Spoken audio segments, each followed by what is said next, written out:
Hey there, YouTube. I'm back coming to you from, I'm in, DC. Pretty cool. See, there's the Capitol building there. That's how you know. All right. I'm going to go through there's a lot we could talk about. We could talk about the leaked Staccato HD thing where they're making it a duty pistol now, they say. We could talk about, the Matt Little cheating thing for USPSA. No, I think instead, let's go through the comments. I talked about a couple of topics in that video: budget, 2011s, and something to do with site tracking. Let's talk about it because people get really wrapped around the axle when it comes to the price of 2011s. And there was a lot of comments to that effect. So here we go. Here's a lot of likes on this comment. Saying I can't justify for money for a 2011 is like saying I can't justify money for a Rolex. It's a luxury item. You can never justify the price based on utility. I think that's basically true.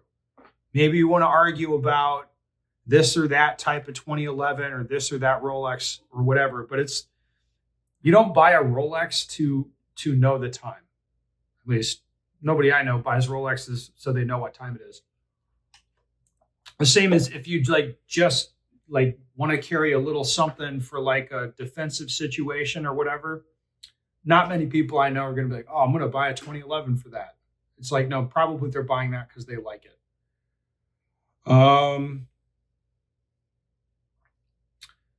It's like buying a Civic or buying a Corvette. You can modify the Civic all you want to drive like a Corvette, but at the end of the day, you still have a Civic. Not everyone likes to drive a Civic.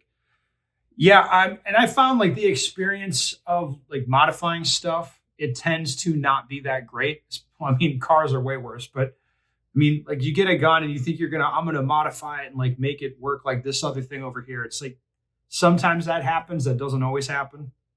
It just doesn't work as well. A lot of guys got upset in the comments saying like, no, you can get a cheap 2011. Hey, here, you can get a cheap 2011 and do some work to it and get it working really nicely. I would have agreed with you a year or two, but I think the market is changing. Now, I think there's better options coming online. There's good options for less money. There's decent options for a lot of money. You know, you can get those things. I think it's getting better, but it's not to where it's, like awesome yet. They're not as cheap as a striker fired pistol. I don't know that they ever will be. One comment coming in here: the fit, finish, and performance of cheaper 2011s has been underwhelming to me thus far. Yeah, I agree with that. Generally, you can really see where the money goes, especially if you play around with a really high dollar one versus a cheaper one. You can tell, a layperson can tell there's a big difference there.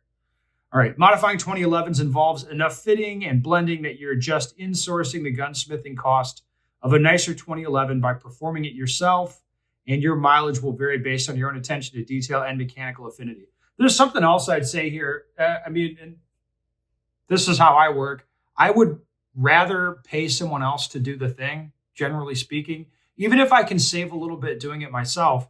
If I pay someone else to do it, if it's like a complicated thing or something that's a little bit sensitive, then it's like what happens after that is on that guy. It's like if he fucks it up, that's on him, right? So that's good for me. Because like if I like modify my own things, it may not be great. It may be bad. Anyway, you're prone to run into issues with less rigid QC affecting sear alignment due to frame holes being out of spec. They're cool project guns for sure, but you're just substituting the cost of your own skilled labor for an actual gunsmith. Yeah, probably. Now, if you don't have the money, but you do have the time, that might make sense. But I don't think the end state, like the place it gets you to, I don't think is really better. It's just that's how I feel about it. Okay.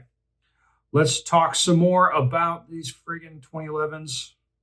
Oh, here's a question about shooting. We could take that. All right. No, he's making a statement. He's not asking a question. It's less interesting. All right. I think the thing most people fail to think about regarding 2011s is the same rule that applies to any manufactured good. A product made at a lower volume with a high standard for quality will cost more than the same product of similar quality made at higher volumes or product made at similar volumes but held to a lower quality standard. Okay, I mean, that was kind of pretty clunky, but yes, the way that economies of scale work, yes, we want to, like, low volume with a high quality standard is not, it's not a bad thing. You're not paying 2 to 4 more times more for Staccato or whatever because it has 2 to 4 times more or better features. You pay the premium price for the cost associated with delivering a consistently good product and the associated service that should accompany that price. Yeah, and you're paying for branding, of course. You want to pay 25 to 75% less? Cool, go for it. Just understand your odds of getting a lemon just went up in direct proportion. There's nothing wrong with pursuing either tactic as a consumer. You need to be comfortable with what your money may or may not get you. Yeah, I think basically that makes a lot of sense. Where it's like, you have different options here for what you're going to buy. And it's like, be realistic with your expectations and buy the thing that you think is good. All right. I bought a Staccato P in November 24 to feel out how they are. Needless to say, I now have a C2 to concealed carry. But I feel it's all based on preference and each individual experience. Like, yes, you have a C2 because you like it. You like it. You could conceal a snubby, little snub nose revolver, and that would probably be fine in the remote chance that you'd have to use it, right? But you want the C2 because you think you like it. That's fine. It's no problem. I wanted a Staccato, was going to get a Prodigy for the money difference, but my wife said I was settling and wouldn't be happy.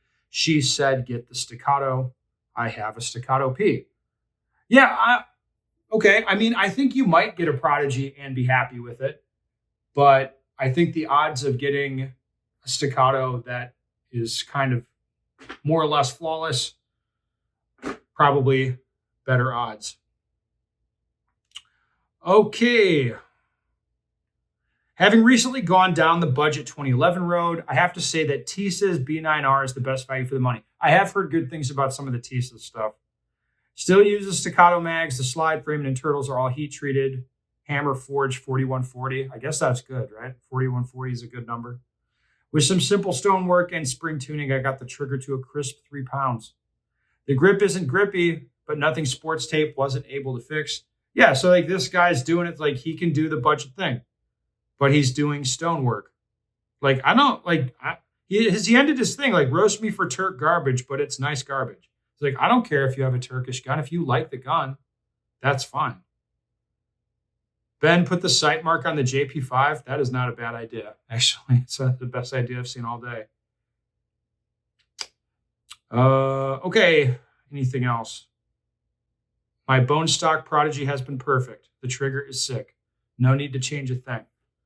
Well, good, man. I'm glad you're happy with that Prodigy. Like, I wish I could buy a Prodigy and be that happy with it. I wish I lived in that world. Maybe I know too much, I think. I shoot too much. I wouldn't be happy. All right. Oh, we'll take an occlusion question. This should be good. All right. Question, target focused with a red dot. I'm left eye dominant with a right eye that's pretty much useless. Okay. I've been so frustrated trying to shoot with my red dot that I took it off. Am I crazy to think that because my useless non-dominant eye, that's the reason I can't shoot with a red dot, as well as when I tried it occluded? I seem I shoot more comfortably with iron sights. Thoughts would be welcome. Yeah, so if you have a useless non-dominant eye, or basically one eye, occlusion's not going to be a good idea, right? So the way that works, like if I'm looking here, like this eye doesn't work well, right? So that eye's out. If I occlude, cover over the sight, now my right eye. So like neither eye can see the target. Now, if both my eyes are functioning normally, and I look at that spot and I occlude the sight, now my left eye can still perceive the target. So I know Pannone does the occlusion. Like there's some guys in the replies to this that are mentioning Mike Pannone shooting occluded. He says he gets stuff out of it. I don't know, but it's like, I'm just telling you, with one eye, the occlusion thing is not going to be that great. Now, Would that be a problem shooting a red dot generally? No. No, there's probably something else happening. When you say, like, I'm so frustrated trying to shoot with my red dot that I took it off, I would guess there's some other thing occurring. You don't have an index built up. You're actually focused on the dot itself.